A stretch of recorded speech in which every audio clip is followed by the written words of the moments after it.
The conscience of the world has been castrated. A play, and a farce of the international community represented by the United Nations, the Security Council, the veto-wielding powers countries, and their friends and allies.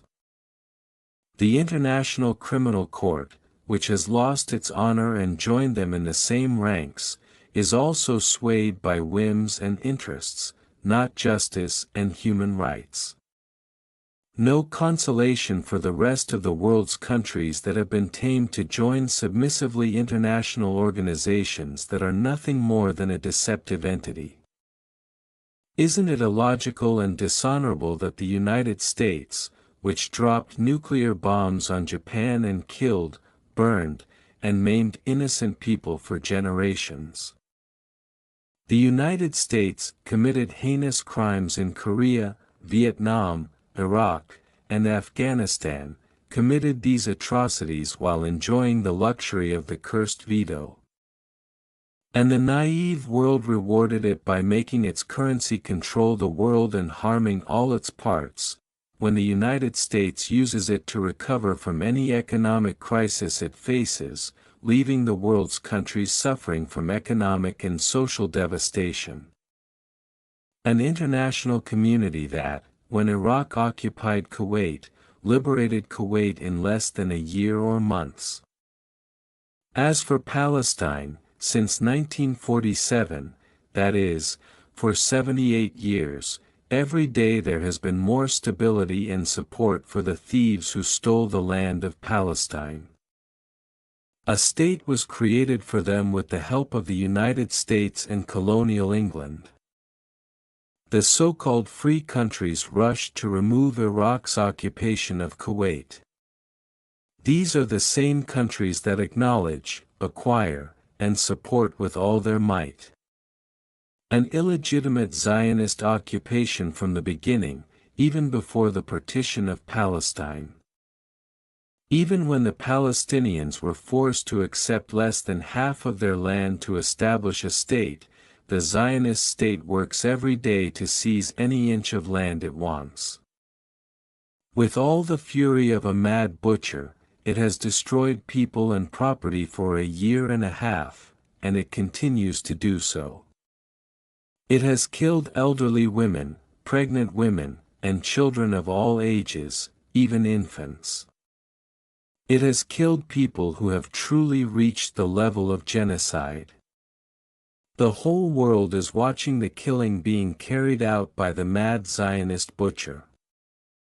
It was killing while knowing full well that its own missiles and bombs would fall on innocent civilians. It killed them with missiles and bombs coming from the United States. The United States also knows that the Zionist state will kill civilians with them. It continues to persist with the support of the United States and its allies in Western European countries.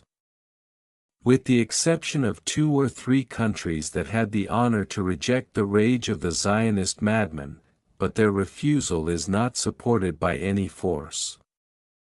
With all the cunning of the devil, Israel is working to displace the remaining Palestinians to Egypt.